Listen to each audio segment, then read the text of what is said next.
60ಕ್ಕೂ ಹೆಚ್ಚು ಕುರಿಗಳ ಅನುಮಾನಾಸ್ಪದ ಸಾವು ಚಿಂತಾಮಣಿ ತಾಲೂಕಿನ ಕಾಜಹಳ್ಳಿ ಗ್ರಾಮದಲ್ಲಿ ಘಟನೆ. ಕಾಜಹಳ್ಳಿ ಗ್ರಾಮದ ಜಾಫರ್ ಖಾನ್ ಎಂಬುವರಿಗೆ ಸೇರಿದ ಕುರಿಗಳಾಗಿದ್ದು 800 ಕುರಿಗಳನ್ನು ಸಾಕಣೆ ಮಾಡಿದ್ದ ಜಾಫರ್ ಬೆಳಗಿಂದ ಮೇಯಿಸಿ ಮನೆಗೆ ವಾಪಸ್ ಬರುವಾಗ ಒಂದೊಂದು ಕುರಿಗಳು ಸಾವನ್ನಪ್ಪಿವೆ. ಸುಮಾರು 10 ಲಕ್ಷ ಬೆಲೆ ಬಾಳುವಂತಹ ಕುರಿಗಳು ಸಾವನ್ನಪ್ಪಿದ್ದು, ಕುರಿಗಳ ಸಾವಿನಿಂದ ಕುರಿ ಮಾಲೀಕನಿಗೆ ಭಾರಿ ನಷ್ಟ ಉಂಟಾಗಿದೆ. ಕುರಿಗಳನ್ನೇ ನಂಬಿ ಜೀವನ ಸಾಗಿಸ್ತಾ ಇದ್ದಂತಹ ಜಾಫರ್ ಸ್ಥಳಕ್ಕೆ ಪಶು ಸಂಗೋಪನಾ ಇಲಾಖೆ ಅಧಿಕಾರಿಗಳು ಭೇಟಿಯನ್ನ ನೀಡಿದ್ದಾರೆ.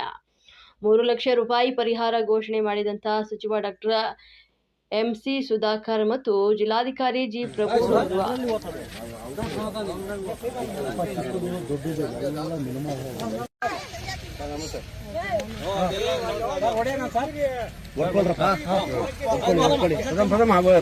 ಕೊಟ್ಟವ್ರು ಇದಕ್ಕೆಲ್ಲ